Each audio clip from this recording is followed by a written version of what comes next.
You're very, very welcome this evening to this, the fourth in our series of Let's Talk Equine. And I am very grateful to you all for joining us here this evening. I hope you enjoy the session, and I'm really appreciative to both of our panelists, Grace and Denise, who is just going to find her start video button there. Denise, please. Yeah. And I'm really grateful to both of you for taking the time to join us here this evening. So firstly, I'm just going to give a brief introduction to both of our panellists. Denise Norton, based at Edenmist Stud in Kilcullen in County Kildare. Thank you for joining us, Denise. Thanks for having me, Wendy. Thank you.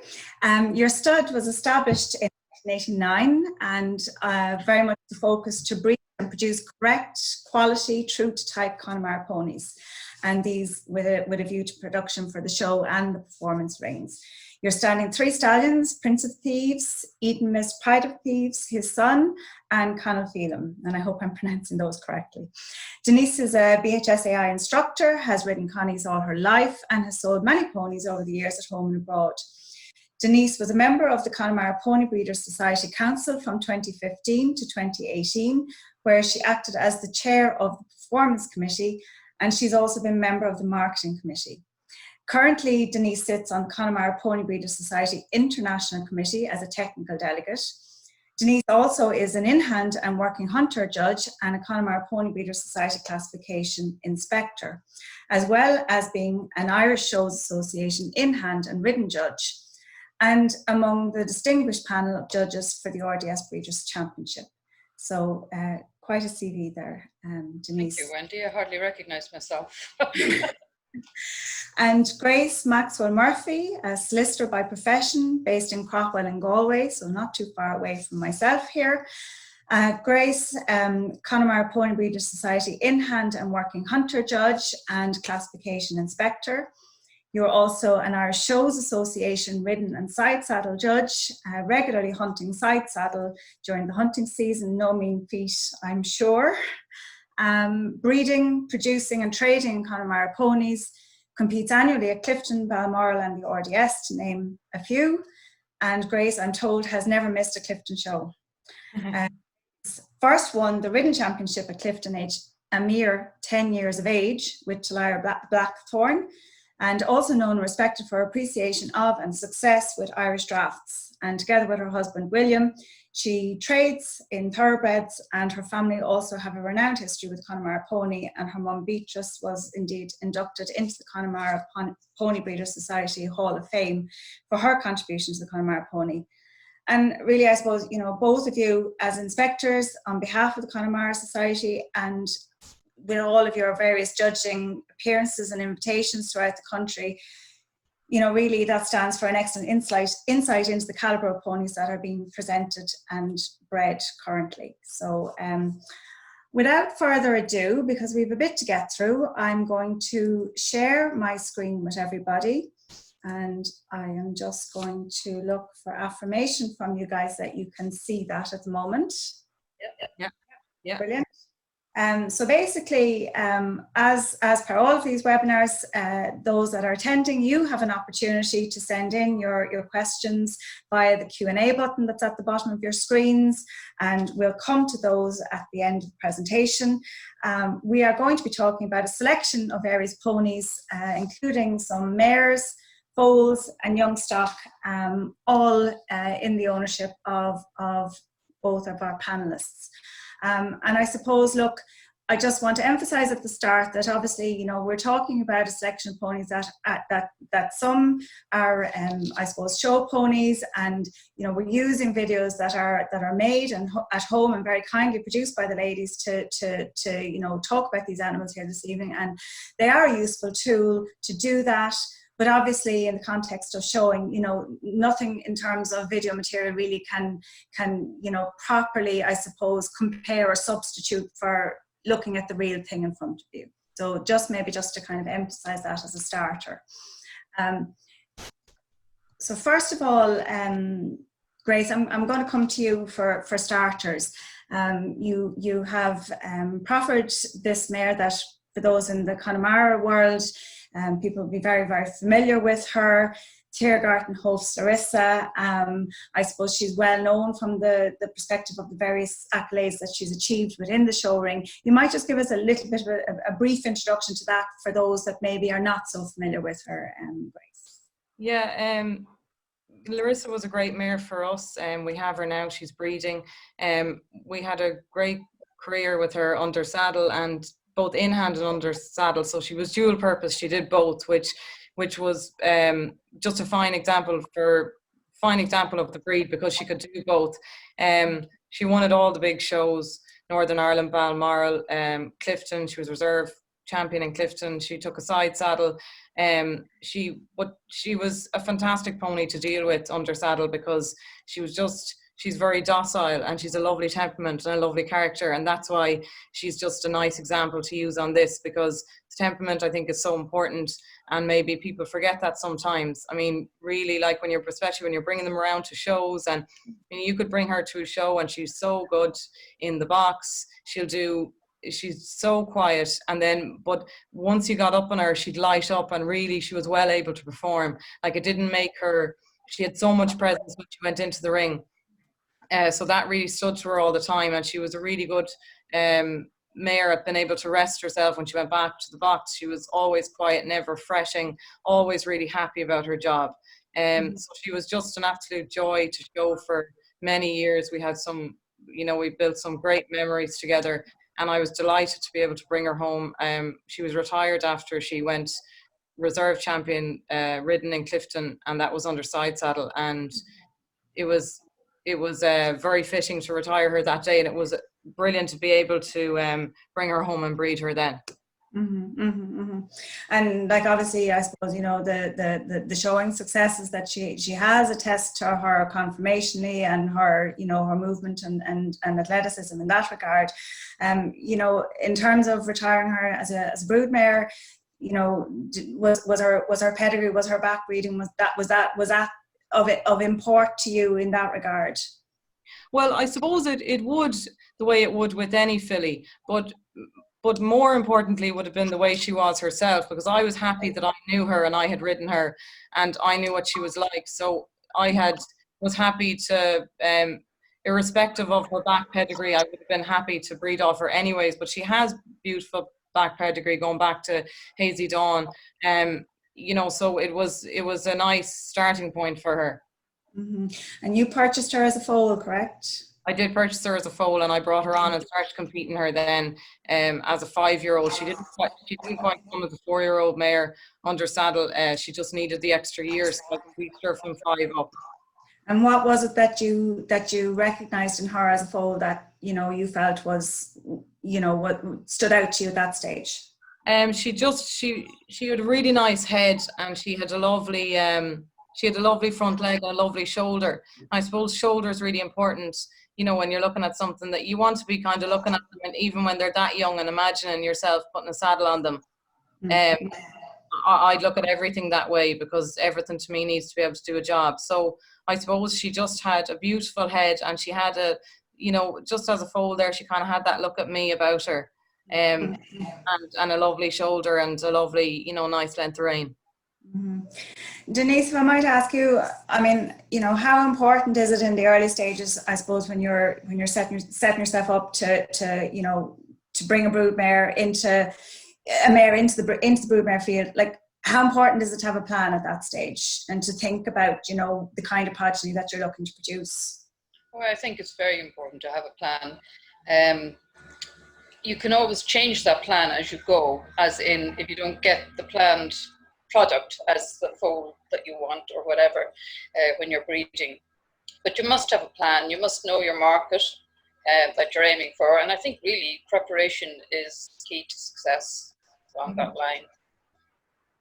I'm just going to play a little bit of a clip here of Larissa, as I'm prone to calling her.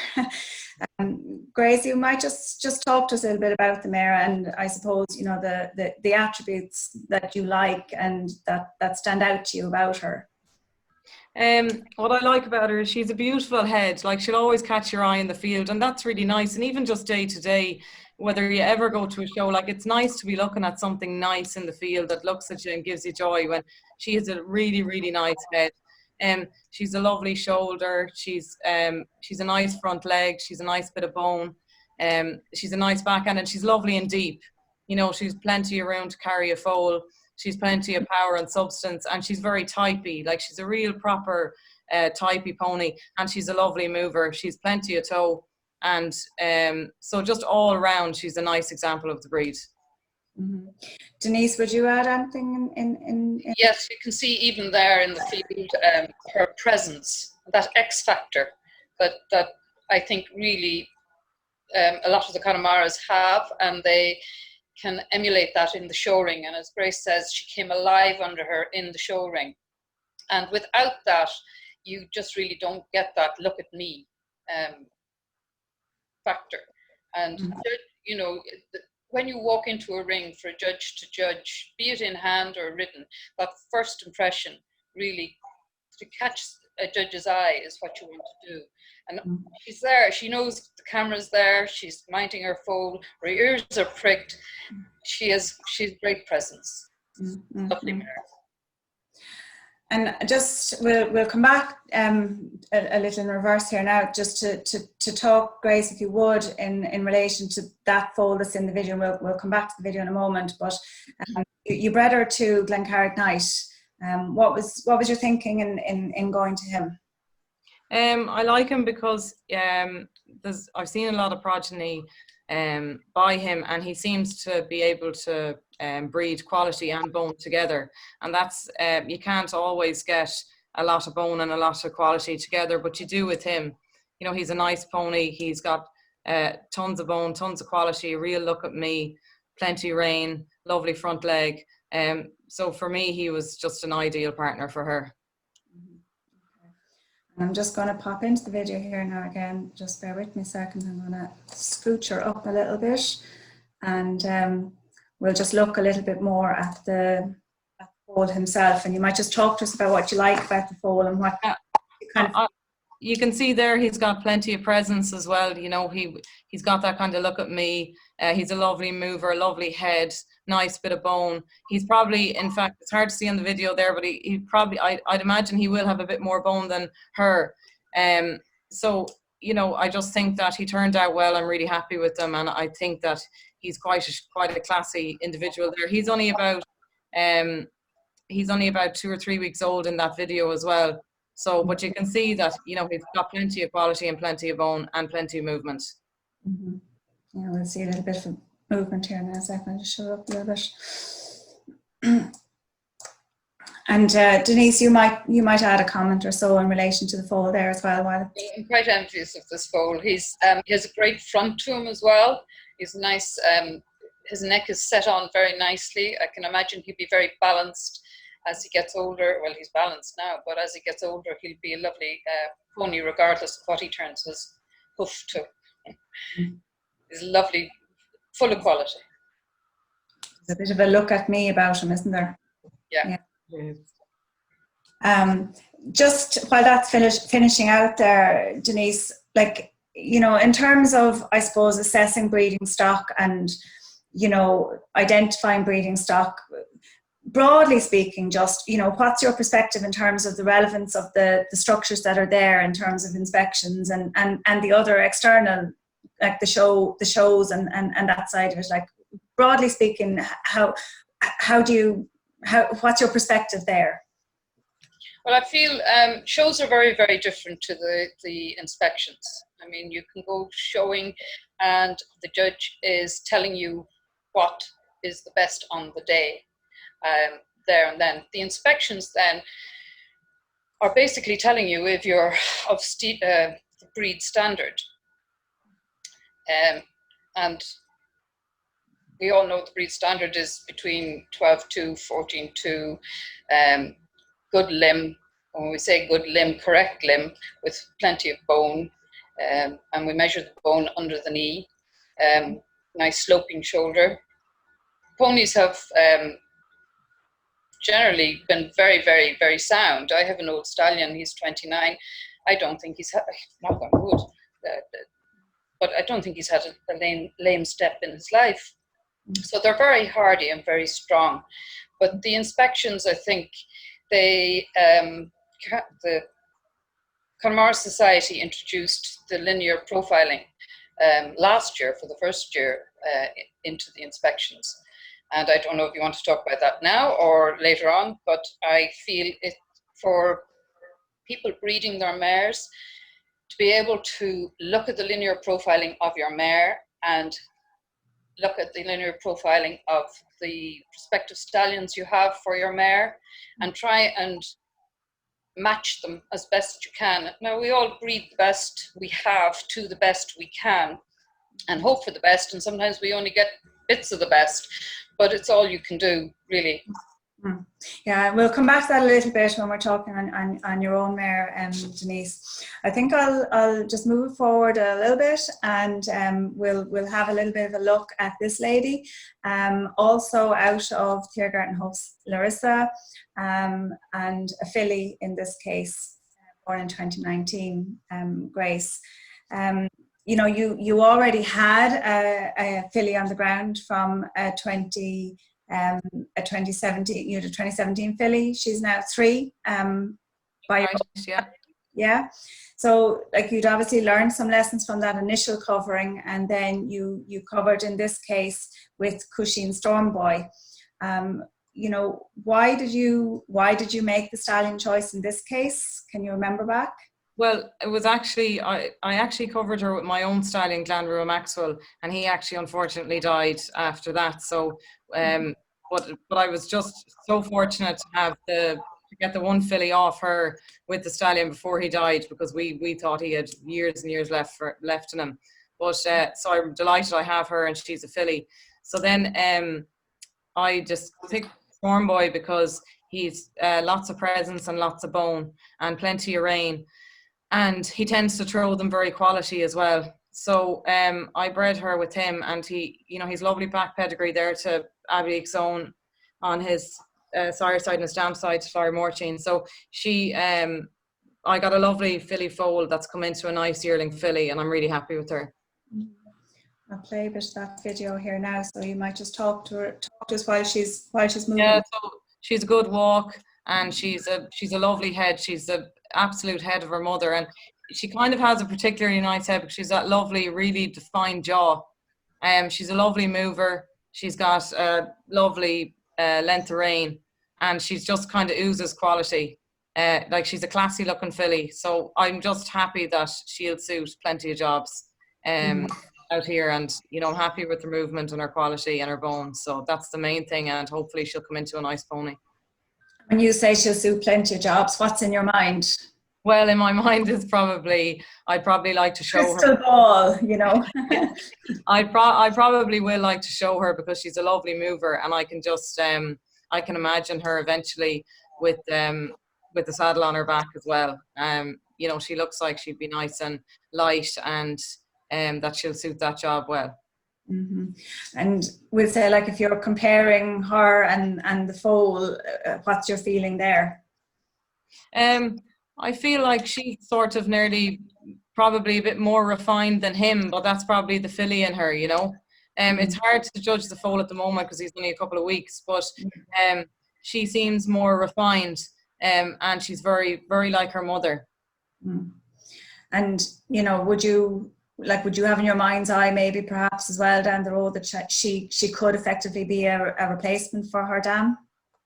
Yeah, exactly. Like, that's what I'd be thinking, and that's why it's nice to bring the dam to different sires because when you're breeding to breed on at home, you kind of want a bit of diversity in the stock. And also, just on a personal level, we sort of like kind of freshening things up a bit and having different sires every year, every second year, because it makes it a bit more exciting, Absolutely, yeah.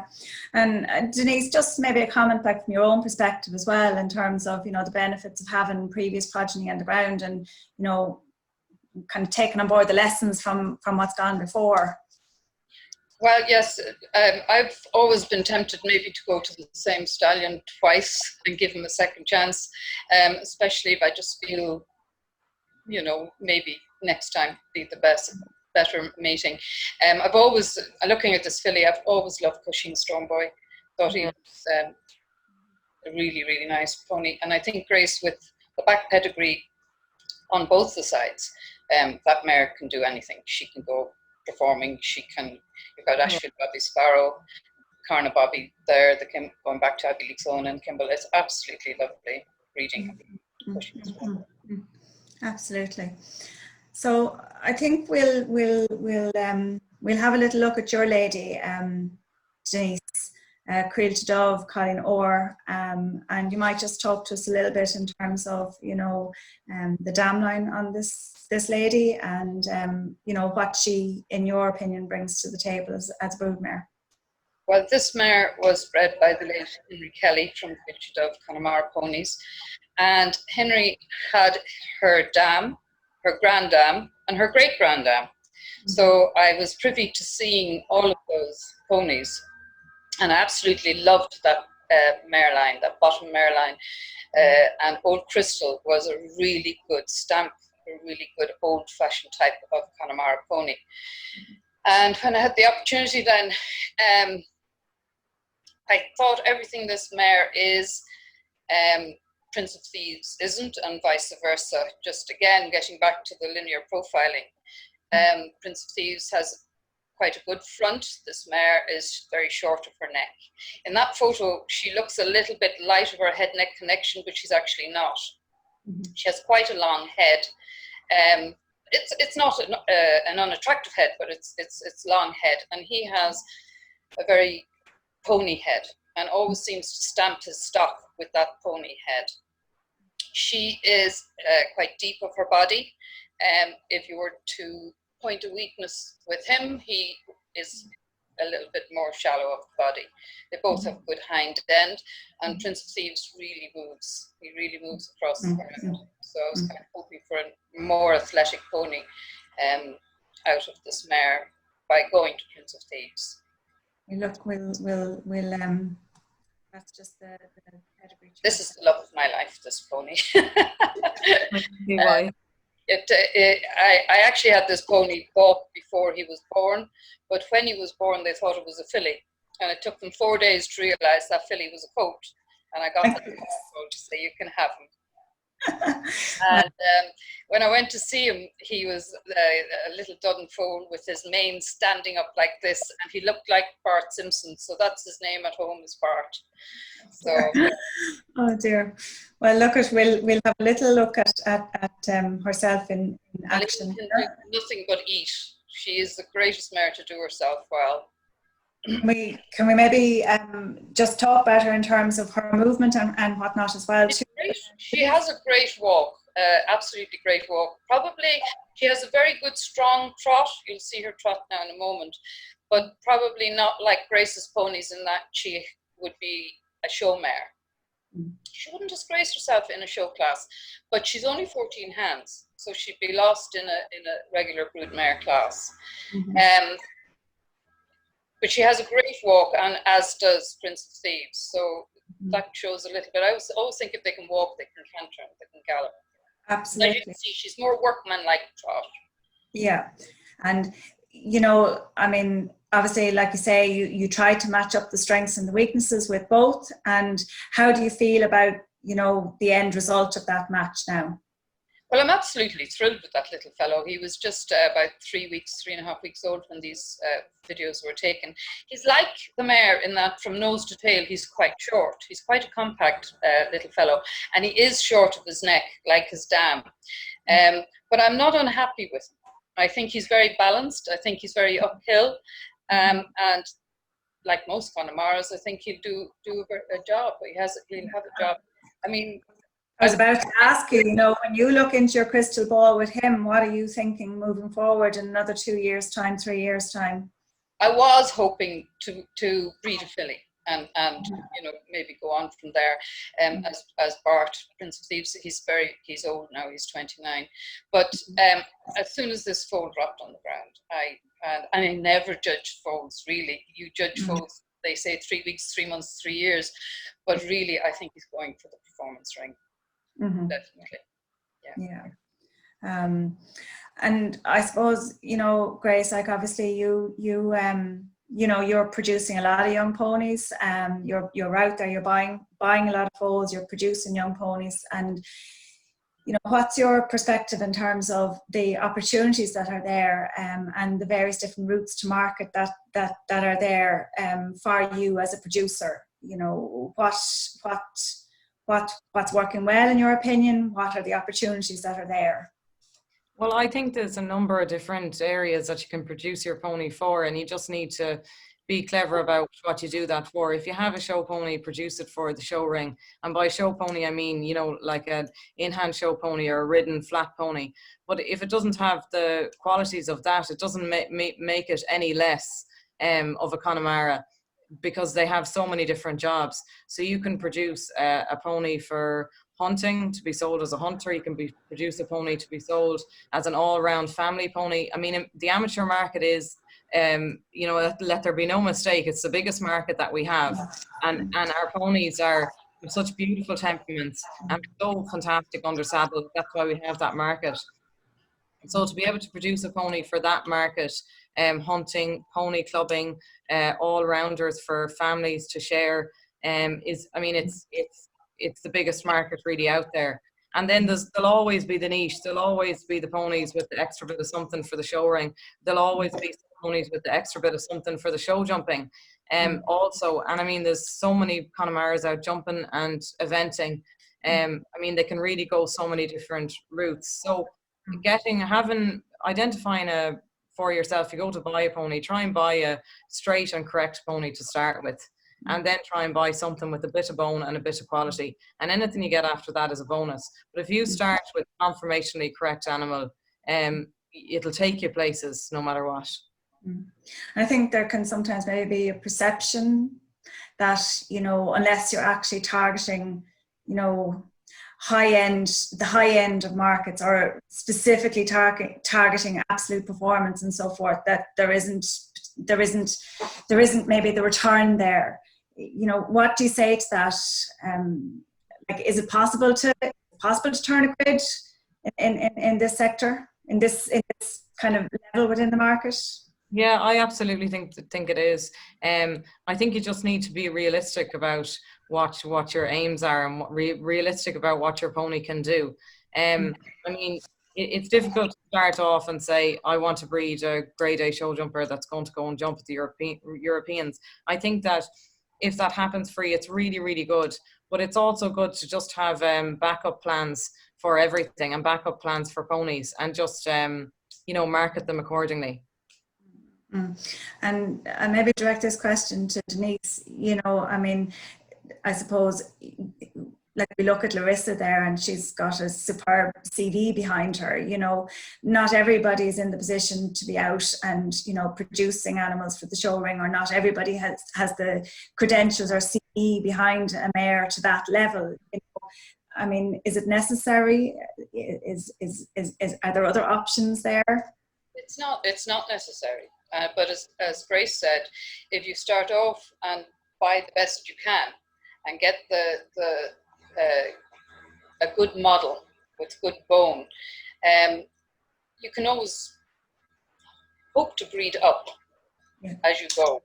And there's always something for a Connemara pony, and you can prepare. You can prepare to breed a grade A show jumper that will go to the Europeans. And you put foal on the ground, and this is your plan. And you, after 6 months, you know, that's not going to happen. What am I going to do with this fellow? So if you're breeding for one particular job and it doesn't work out, change your plan and go with another one. Connemara ponies are known all over the world. They do everything, absolutely everything. They'll show jump to a certain level. It's not going to be up to grade A.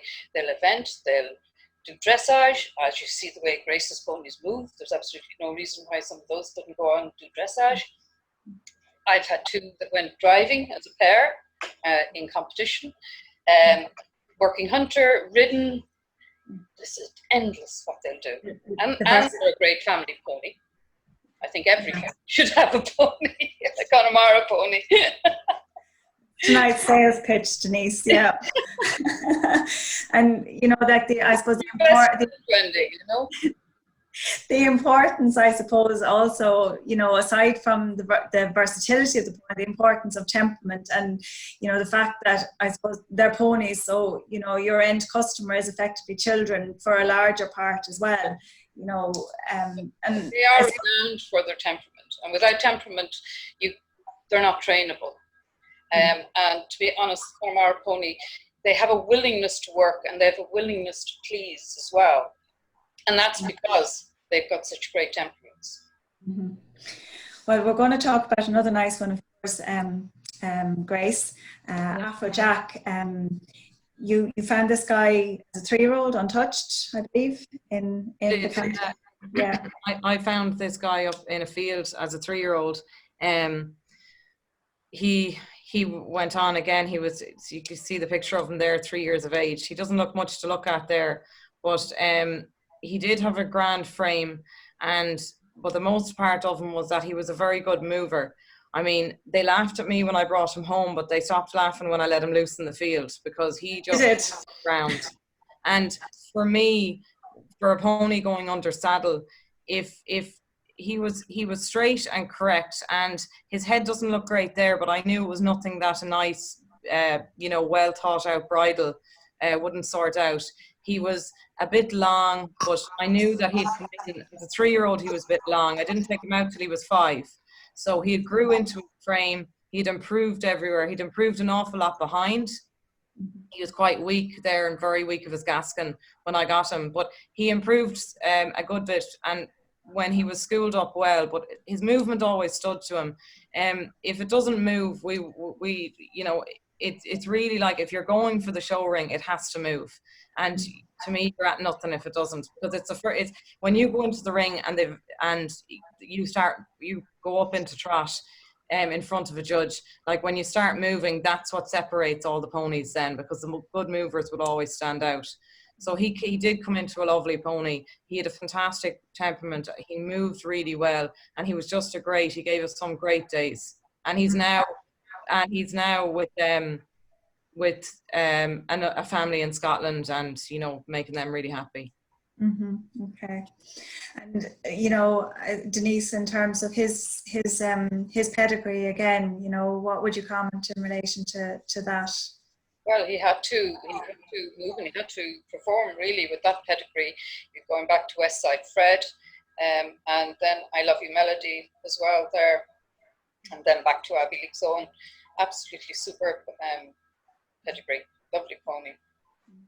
Gleann Rua Maxwell was one of the few, I think, was it 2018, Grace, that the society decided to run an elite stallion. That's right. Yeah. And I think of all the stallions that came forward for it, Gleann Rua Maxwell was one of the 4 there. So. He was, yeah. Mm-hmm. No, I suppose it shows again the value of pedigree and the value of keeping that in the mind, and, you know, that as a consideration. So we'll move on to this guy, Grace, another one of your own. Would you like to introduce him? Yeah, this is a Tempo Active Atlas colt out of a Dooneen Supermatch mare. I bought him in the Clifton sales, the colt foal. I just really liked him. He just had a real, again, he kind of look at me. He's straight and correct. He's a lovely front leg. He's a lovely bit of bone to him and a bit of quality to him. So again, you know, hopefully he'll do a few jobs. We may or may not let him up as a stallion. We'll kind of just see where we are when he's a 2-year-old. But, you know, he's a good walk. He's very typey pony. You know, he's a ton of bone and a nice bit of quality, and he's a nice mover. So we'll just we'll see what he's like when he's 2. He's quite compact there, but these youngsters kind of go through different growth spurts, I think. So while he'd be a little bit compact for me there now, I think he'll kind of become more streamlined when he comes into a 2-year-old. And I'd like that. And when you look at him now, and again, asking a lot of crystal balls tonight, and it's not always easy, but you know, when you're looking at him and assessing him and thinking about the jobs that he may potentially do, and we leave aside, you know, potential stud duties or whatever, what other avenues do you see in his future potentially? Well, I think just I love watching him canter. He's real active in his canter, and then he flicks his toe a bit as well. But I think that he'll be a nice performance animal.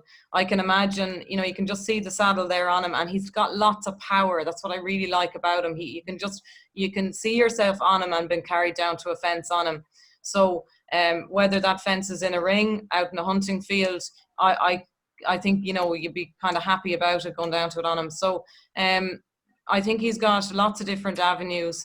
He's good enough for a flat ridden. He's good enough for a worker. And then we'll just see what he can do after that. Like when you go and you're assessing foals to buy, you know, I'm assuming that, you know, part of that decision making is always thinking about what are the jobs, where potentially is this foal going to end up. Absolutely. When we go to buy something, yeah, I mean, we want to turn them into nice ponies and as 4 and 5 year olds. So we're kind of looking at them in terms of their bone and their quality, and all for different jobs. Like he'll kind of probably go to the show ring, hopefully, and go to competition, and that's what, you know, I saw when I bought him. But there'll be others that we go out and buy that would suit different jobs, that maybe wouldn't have as much quality or bone as him, but will still do a good job for someone else and for, you know, for a market. Will turn into good saleable ponies, be it to go to families for pony club work and hunter, or to go as competition ponies. Like, you have to remember that the in-hand show ring and the ridden show ring is only one kind of market. There are so many other competitions. Like Connemara's are fantastic event ponies. They do their dressage well, as Denise was saying. They can cross country very well. So a lot of them go to that, and you know, there's a huge market there.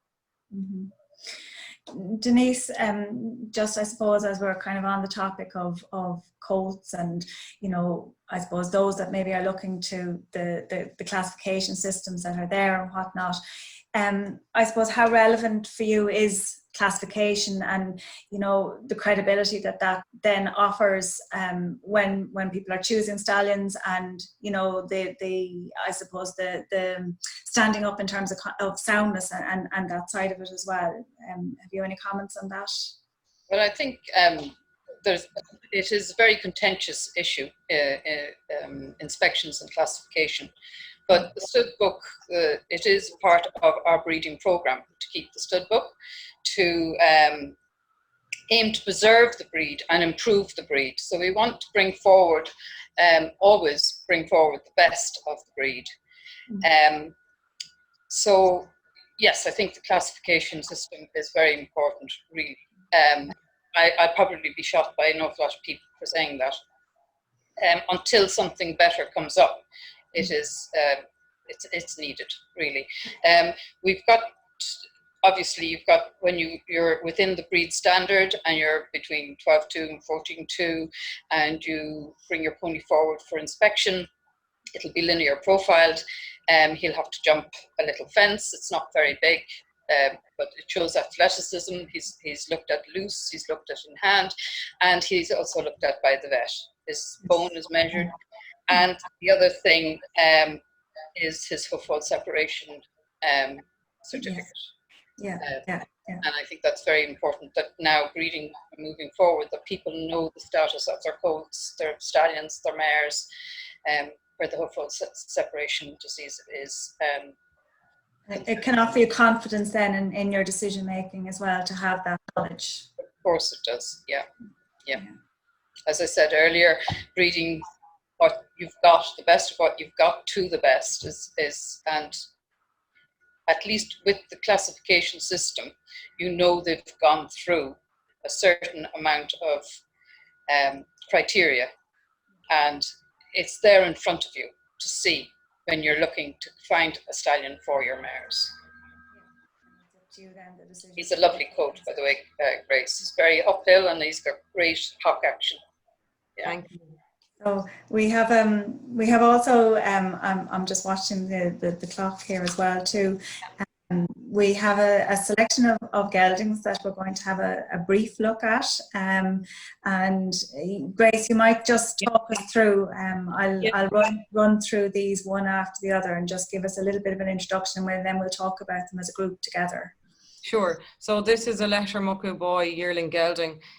He's a lovely, strong, plenty of bone, loads of rain. And he's just, I think he'll come into a lovely saleable pony. I don't see him, you know, he's not an in-hand show pony. He likely isn't really a show pony because he doesn't have enough quality for me. And if you were looking at him as a Connemara pony, you'd say he's a bit horsey looking. But that doesn't mean he won't do a job. He's still quite handsome. You know, he's really good conformation, and when he moves, although he doesn't flick his toe, he's very light on his feet. So that says to me that, okay, he's not going to flick his toes across the show ring, but because he's light, he's going to be useful. He'll probably jump. And he also has a lovely temperament. You can see even the way he looks back at you there, like he's not handled, but I know by the way he is, by having enough of them, to know by the way he keeps coming back to me in the field, like he's curious and he's a lovely kind eye. So no, he's not a show pony, but very conformationally correct, true to type, lots of bone, light on his feet. He'll do plenty of jobs. Very saleable pony. Mm-hmm. Now we have another example. This is another example. Same type of pony, correct, plenty of bone. You can just see a saddle on him. Again, you know, I wouldn't have bought him for the show ring. He wouldn't have enough movement for me. But he'll still do plenty of jobs, and again, a really nice temperament, and just will make an all-round nice pony. He stands up nice there, plenty of bone, nice hind end on him, and you can just see the saddle on him. Nice neck. There's much left in that video. Yeah, I think that's. I don't think there was a whole lot more to it. A nice hind eye, yeah. And this is a done yearling gelding by Mam Hero. A bit more quality to this guy. Again, not nice, plenty of bone and substance. Really nice head. Really nice head. Loads of width between his eyes. I love seeing a pony with plenty of width between his eyes. It shows, I think, intelligence. You know, he's real curious. Lovely big hind end on him. Real strong pony. Like, he'll make someone. I can see him out as a 5 or a 6 year old jumping around across country. Lovely purposeful walk to him as well. May make a show ring sometime. May become a working hunter pony, but will come into a nice solid pony and lots of bone and nice typey pony. So not show ponies, but they'll come into nice amateur ponies for the amateur market as 4 and 5 year olds, and they'll sell away well like that. I'd love to hear, Denise, what your thoughts are on this group as well. I think there's 3 very, very saleable ponies in time. And as Grace said, I think I like what Mam Hero gelding. I think he's lots of presence. He ears pricked, looking at you, lovely width between the eyes, which means he has a brain. He would be a very nice working hunter pony, good limb, good strong limb as well. I'd really like to see him in the working hunter ring. But a lot of these ponies, I mean, they just love to go cross country as well. It's what they're really bred for. I mean, they excel cross country, and I could see him being an adventure as well. And Grace, you know, I mean, obviously they're yearlings at the moment, and there's a little bit of time to go around before you will be turning them to a customer. You know, how much work and what kind of work do you need to put into these to make them into that saleable article for you, and what will return to your pocket? Well, I just think when you buy them as foals, we do them very well in their first year, and by saying doing them very well, they're kept in their first year over winter. We don't leave them out. We keep them in and feed them very well. And because that's the most important year, is their first year from foal to yearling, because the frame, you'll build the frame and it'll always be there. They can stay out then for the next few years. I don't touch them till they're 3. We take them in, they have their feet done and they're wormed, and they get a bit of handling as a foal turn into a yearling. And when they get that bit of handling and just able to get a head collar on them, they just tend to be much easier to talk to them when they're 3 then, rather than having them buck wild that they've, don't know what a hand is to be put on them. But we go in and walk around them a good bit, just like in these videos here, and bring them on a bit, but just well looked after. If people want to sell ponies at 3, there's not a whole lot in it once they're fed well and looked after properly. And if they get anything happens to them, like a cut or a scrape, that is looked after and done on time, and then they'll, like, you can bring them to a sale as 3-year-old untouched if you like. Otherwise, bring them on. We bring them on ourselves. We break them and produce them up until they're 4 or 5 before we sell them. But not everyone has to do that, And like, I suppose, what was I going to say? In terms of your approach when you're going out, when you're buying geldings as opposed to when you're looking at fillies, are there a different set of criteria that you're, I suppose, boxing off that are important to you in looking at the 2 different sides of that coin? Yeah, absolutely. Well, anything that you're looking to go into the show ring with, for me, it needs to have anything I look at needs to be straight and correct and have a bit of bone and substance, because I think that even if they don't go to the show ring, they need that anyways to make a good saleable pony. But if you want to go to the show ring, you need a ton more movement. They need to be really good movers, and they need to have a lot of quality, a nice head and a lot of quality about them. And that, as Denise said earlier, that look at me and that look at me and that presence. Yes. So it's different. That you're looking for a lot more when you want to go to the show ring. Would you add anything to that, Denise? Not really. I think she covered more or less everything. Yeah. I think handling is very important. And if you handle a foal from an early age and get him confident and get him cheeky and get him trusting you, handle him so that you're running your hands down his legs, even picking up his little feet, it stands to him then. Even if they're let off, it just stands to them that they've got that trust. They're not afraid of you. And as a 3-year-old, they'll come quicker. And we talked even previously, Grace, in relation to, when you go to the sales looking at foals and, the difference that makes in your decision making as well, even as somebody who has all the skill in the world to put the work into them, still it makes a difference to you when you see them well produced when you actually turn up at the sale. Absolutely, because as Denise said, the first few weeks with the foal are crucial, and if they're not handled then, or if they're not handled at all as a foal and they fly into the sales loose and eyes on stalks, it wouldn't put me off something, but that you've a bit more work to do. But you do see the ponies that are led in a head collar, foals that are led in with a head collar on and have had a comb through their mane, like they do actually go more money, and it's because they look like they've nicer temperaments, but they mightn't. The pony that's wild running in might necessarily have just as nice a temperament, but the person who's produced their pony that fractionally that bit better for the sale is getting a better return on what they're getting for it. So that's, and deservedly so as well. Deservedly so, exactly, yeah. Yeah, absolutely. There's a question in here, I guess it could go to either of you, I suppose, but why are the mares not asked to jump and perform like the colts at inspection? Maybe Denise, you might have thoughts on that.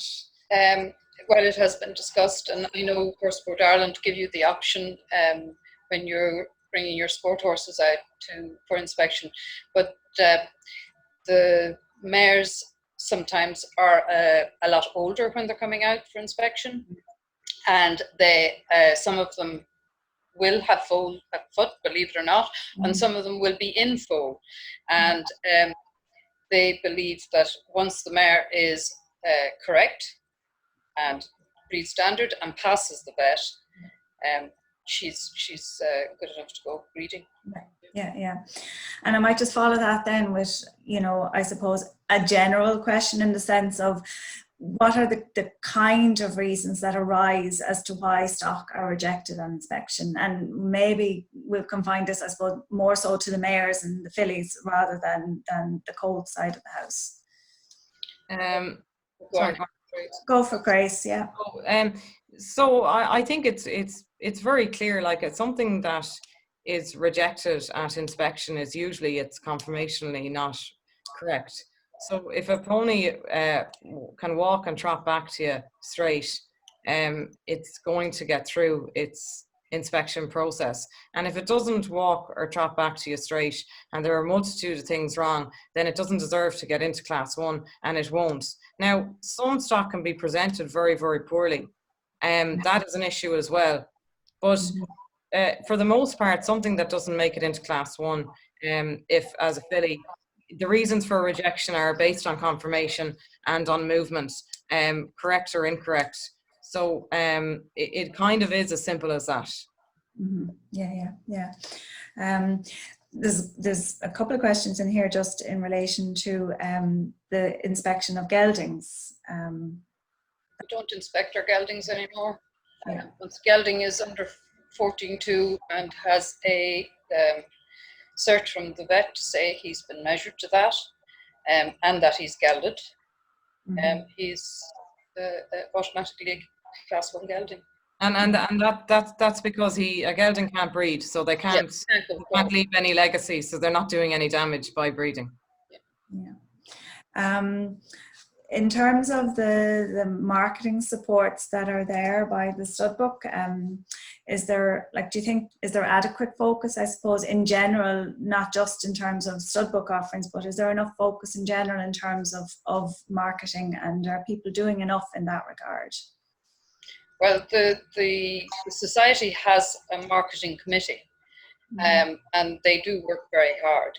And if anybody has an issue or wants something brought to the fore, well, then it's up to them to write to the council. It'll be brought in front of the council, and the marketing committee can deal with it that way. But I think really you have got a very good line. Last year was the first year some people ran the foal of the year show. So you've got your foal shows all season, and you can end the season with the foal of the year show. You can show in hand, if you want to, your yearlings and 2-year-olds, or as Grace said, put them away till they're 3. You can aim them at the loose jumping, which there's a loose jumping competition in Clifton, and there are qualifiers for them all around the country. So you can aim them at that to add to their CV if you want to sell them as an unbroken 3-year-old. If you want to keep them on and go on from there, you've got your ridden classes. You've got the American Green Hunter, or Green Hunter, whatever it's called. It's not an American Green Hunter Connemara Pony, for 4-year-olds, stallions, mares or geldings. And again, the final is at Clifton. You've got the 4-year-old mare class in Clifton, which is a loose jumping class for unbroken or broken 4-year-old mares. Then you go from there to your qualifiers for Dublin, or your high performance, or eventing, or whatever way you want to go with them. But I think the supports are there. There are options out there for people to utilise, and I suppose if individuals don't have the skills themselves, then it's a case of partnering up with those who do, and, you know, either deciding whether to get out and leave it to somebody else, or to jump in with somebody else and bring it on to the next stages, isn't that? Don't be afraid to ask people their advice.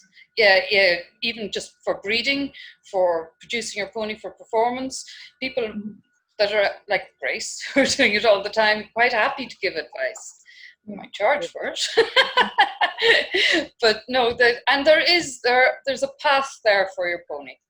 Yeah, I mean, when marketing your pony as well, I mean, you really kind of need to grab the bull by the horns and do as much as you can yourself. And there's so many tools out there to use, and so many really high-profile competitions that act as a springboard a stage really for the pony to be seen and marketed off.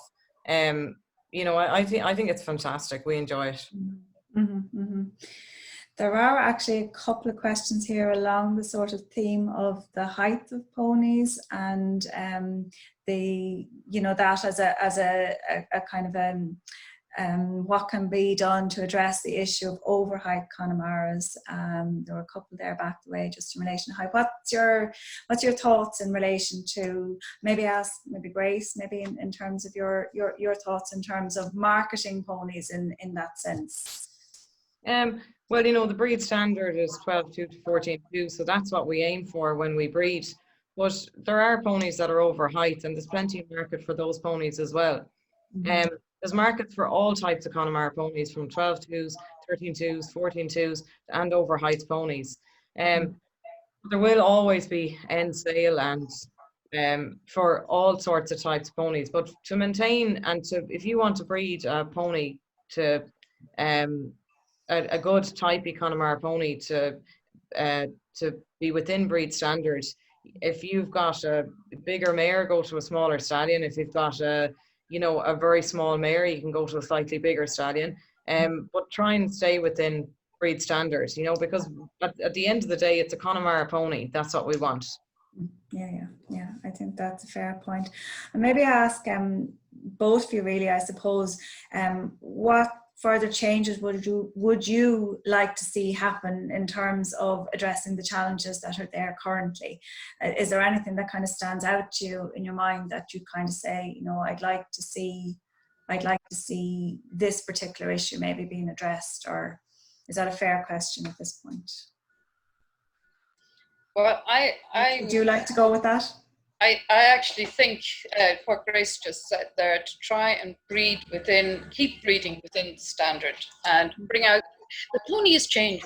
There's no doubt. The pony has changed since the open of the stud book in 1923 or whenever we started. It's nearly 100 years ago. And in another 100 years, it's going to be a completely different pony again. But we need to keep the best of the Connemara.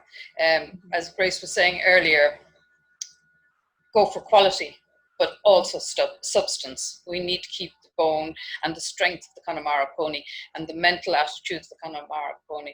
So basically, I think keep breeding, but breed within the realm of the parameters. Yeah. Grace, would you add anything different, or would you supplement that argument? No, I agree. I just think that the maintenance of bone, you know, if we can just keep trying to breed bone back into our ponies, you won't go too far wrong. A bit of quality, and you know, some nice bone and a good substance pony, will hopefully keep the breed intact. It's the risk of too much blood, the pony becoming too athletic, which, you know, is a problem. But there's so many good ponies out there and so many good stallions offering plenty of bone that you know, I think it'll be good. And you know, we're merely, I think it's important to remember as well, like we're merely custodians of the breed. Connemara ponies were there before us and they'll be there long after us, and we just in our lifetime need to sort of kind of protect it, maintain it. You know, the people that went before us, like, we're merely standing on the shoulders of giants. I think it's an absolutely fantastic pony. I think it's absolutely flying the way they're going. Everyone loves them. Someone buys one, they want to buy another. And I think that people are working really hard on it, and you know, it should be really, really celebrated. I think that's it's almost leading me to say that we're almost out of time, but just as maybe a parting comment from both of you at this point, you know, what would be your advice to a new breeder or a young breeder starting out? Which of you would like to take that first? I think get as much advice as you can before you buy, and go for the best you can afford. It's better to keep one good pony probably than 20 that aren't going to do you or the breed any good. So I think work for the best, really. I think that's sound advice, whether it's ponies or horses you're at. That's true. That's right. Yeah. Great. How about you? I just think I started going to sales when I was really young, and it really gets your eye in all sorts of sales, ponies, horses, anything. So go around, if you want to get in, go around to the sales, go and look at ponies in fields, look at them, because the more you look at them, the more you see, start to understand and see what you like and what you don't like. And you know, don't be afraid. There are so many good ponies out there to be got, and it's absolutely not unattainable in any way. The finest of ponies were found at marts, in auctions, out of fields, the finest of ponies. So they are out there, and don't be afraid. Just go for a correct pony, and as Denise says, get advice. Yeah, and talk to people who are good at what they're doing as well too. Yeah, because there's plenty of people that are willing to offer the advice. Well, look, I am hugely grateful, beaten by the clock again. Could stay talking for another hour and more with both of you. Really, really appreciate the preparation time that was put in terms of providing information on your ponies, and wish you both continued success of what you're doing. I'd like to extend a thank you also to Carol in the Connemara Pony Breeding Society for all of her help and putting the word out there. And I just want to pay a note as well that our next webinar is on Tuesday, 3 weeks time, 8:30 p.m. On the 11th of August, and I am delighted to be able to say that I will be joined by Andrea Escher of Belmont House Stud, and we'll have the opportunity to talk with her in terms of her philosophies, thoughts, etc. on breeding, producing, etc. So I really, really look forward to that. And thank you to all of the listeners who have joined us this evening, and look forward to hearing and seeing from you all again. Okay, thank you. Thank you. Wendy, thanks, Grace. Thanks. Thank you.